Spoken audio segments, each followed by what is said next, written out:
Good afternoon, everybody. Wow, what an amazing, incredible morning with some incredible speakers. I kind of feel like I should change my talk and talk about something else, but I do feel I want to share the message about the myths behind cosmetics and beauty products, because it affects us all as well. So on to a different note. My talk is titled, The Beauty of Lies. Wait, hang on a second. I think I mean the lies of beauty. No, wait, that still sounds wrong. There seems to be something so wrong about using the word beauty and lies in the same sentence. Unless, of course, you're referring to the old saying, beauty lies in the eye of the beholder. But now I'm just living up to my namesake and being very corny. Because those are not the lies I'm talking about.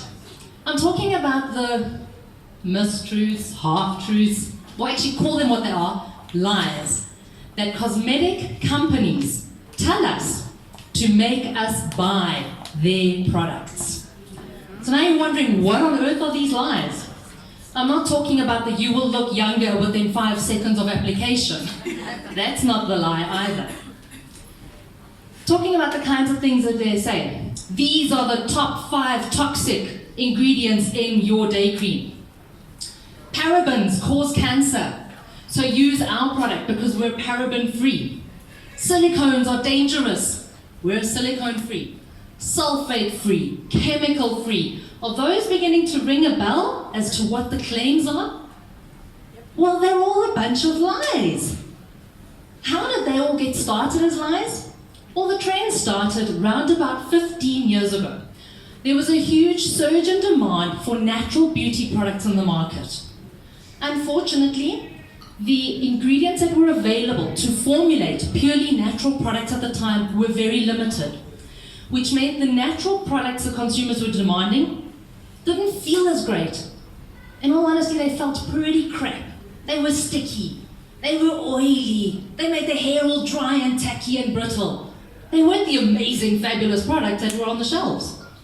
So how were the beauty brands going to stand out and force you to switch from your beloved product to the natural product? They used fear-based marketing. One of the greatest instigators for change is fear. We've heard this morning so many people speaking about fear and how when you live up to fear and overcome fear, you change your life. Well, you change decisions based on fear too. So if you are told, but that product is going to cause you cancer, you'll think, oh, I don't want cancer. I'm going to stop using that anti-aging day cream. And I'm rather going to use this one. Yes, it costs double, feels worse, but hell, I don't want cancer. And so it spread. And it just got worse and worse. One of my favorite authors is Terry Pratchett. And he has a saying, I'm not going to be quoting it directly, that basically says that the truth has run around, that a lie has run around the world twice before the truth even has its shoes on. And this is how it all started. It's the scary stories that sell. That's what goes into the beauty magazines. Did you know your eyeliner has got lead and it's going to make you go blind? You're going to read that first. You're like, oh my God, eyeliner, what? I need to know this. Before you read the article about, oh, cosmetics safety is the best it's ever been. Boring, page on, ooh, cancer-causing chemicals. So how do I know all these facts? Well, as it was said in the introduction, I'm Conny, the cosmetic chef. I'm a qualified cosmetic chemist, and I have been in the cosmetic industry specializing in research and development and product formulation for over 20 years. So I know what the cosmetic houses have been saying. When I was young, I had a dream to cure diseases. I saw myself winning a Nobel Prize for finding the cure for AIDS. Part of my dream, I'm almost convinced I was going to find it in the kitchen somehow. Of course, that's not the way my life turned out. We all have our stories in life, and as much as I tried to study hard and everything, there was no money in the family to send me to varsity. And I certainly was no way to go, they didn't have the marks for bursaries. So I stumbled into the cosmetic industry after finishing school. And I actually found a new home. I fell in love with the industry, and I realized cosmetics can be miracles in bottles. They really can change people's lives. And I've found myself curing a disease of a different kind. It's been mentioned a lot today, a dis-ease of the mind, self-esteem. You know when you've woken up feeling really crap, lack of sleep, you're tired? Whip out that concealer and that lipstick, baby, and you're good to go. Have a good hair day with the right shampoo, you feel fabulous. Cosmetics can do that. It may only be temporary and it may only be skin deep, but it gives you that confidence to go out there and face the world. And I truly believe that cosmetics are amazing products, beauty products. The potential is incredible what you can do. And that's why I'm sick and tired of the industry bullshitting everybody. I'm tired of the lies. I'm tired of all of us being bullied into buying the products that we have to buy. So to get into some of these lies, to give you a little bit of more background into without getting too technical, I'm going to start with the parabens story. How many of you have heard of the word parabens, know of it, have read about things paraben-free, and possibly even choose to go paraben-free? Well, parabens are a class of preservatives. Now I'm seeing a couple of raised eyebrows, thinking, but no, wait, preservatives are just as bad. No, preservatives are actually really necessary for the safety of your product. There are a whole bunch of scary nunus that can grow in your cream that you don't want to put anywhere near your face. And I write a whole lot of detailed sections in my book, for the recipe book, and really please read it if you want more details. But the fact is, parabens are necessary for safety. There was a flawed study done about 15, 16 years ago by a scientist that found parabens in breast cancer tissue. So of course, headlines, parabens cause cancer, end of story. The rest of the actual study was not looked at. Firstly, the study was never scientifically accepted, wasn't peer-reviewed, and it wasn't published in any official scientific journals.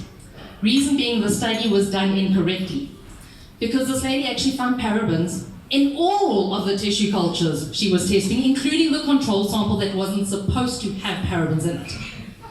But she discounted those results as being, oh, they must have gotten contaminated. She was looking to find parabens in the breast cancer tissue, and she found it. She also cleansed the area she was testing with a paraben solution. Spoiler alert, I could have saved you a lot of money in testing right there. So of course, that story went out.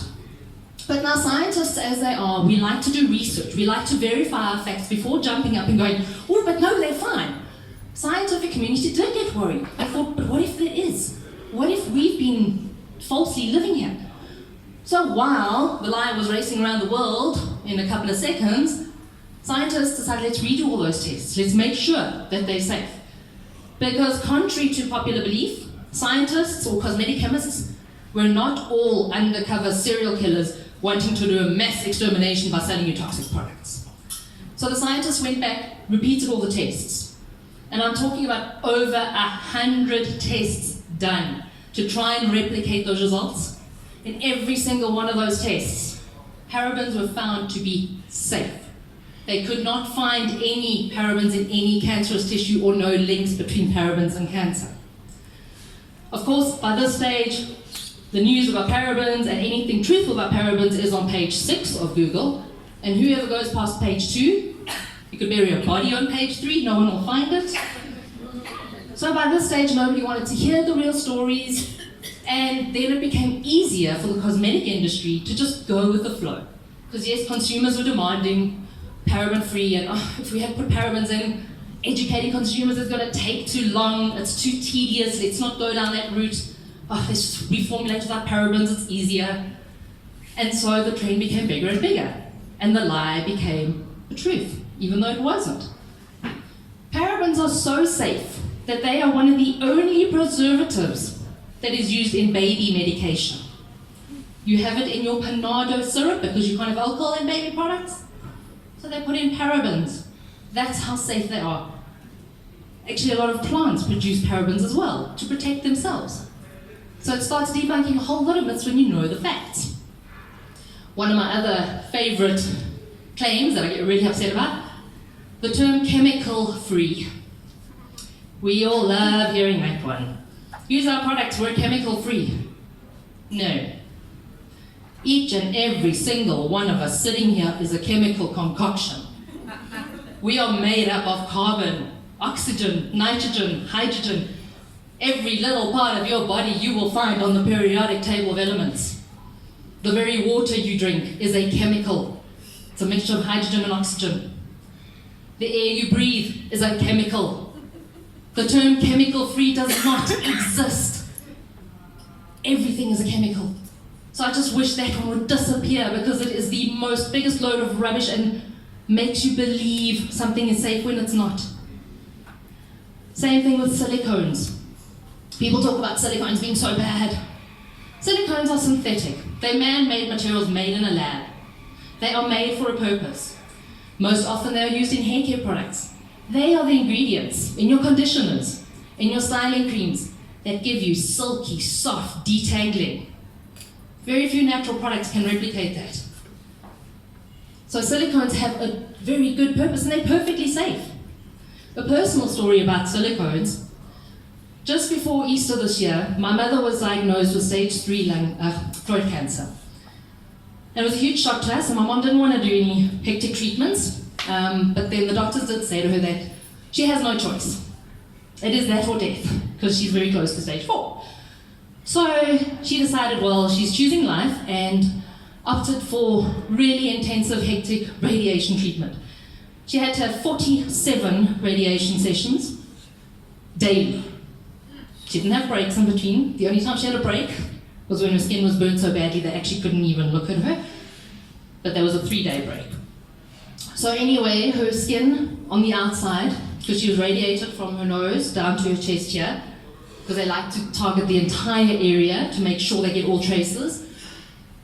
Her skin was so badly burnt. I always would sort of say like a 3rd-degree burn kind of thing. But it's a completely different burn, because it's continuously under attack.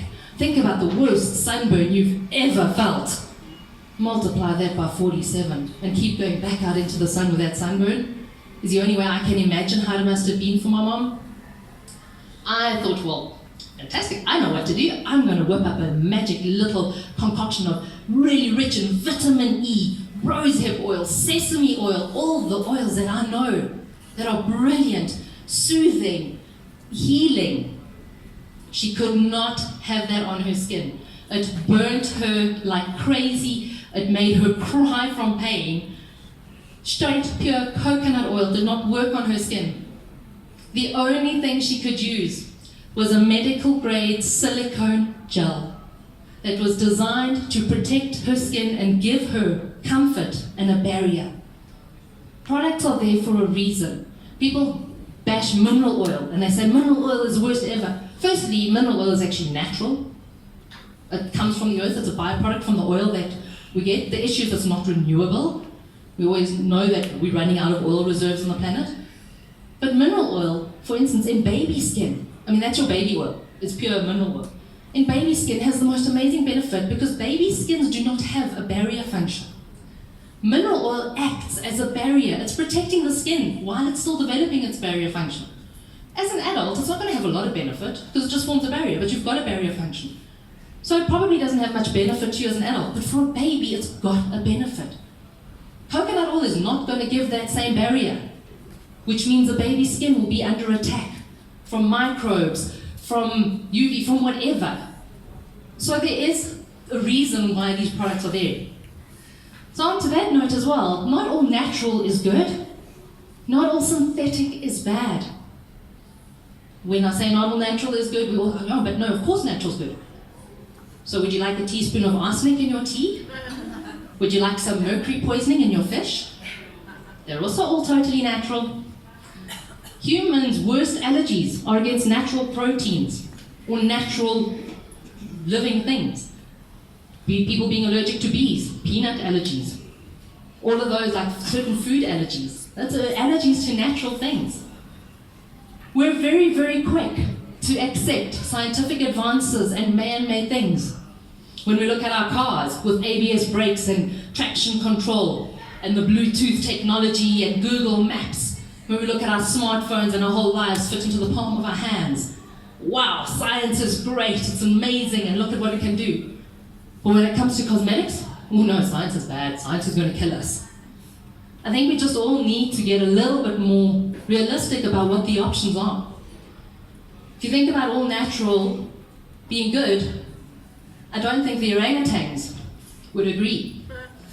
Everybody here has heard the stories or seen the terrible cartoons with the orangutans that are losing their homes due to the palm oil plantations. Palm oil is natural, and the rise in palm oil production is due to the increased demand for natural products. The fast food industry, ironically, is the biggest user of palm oil.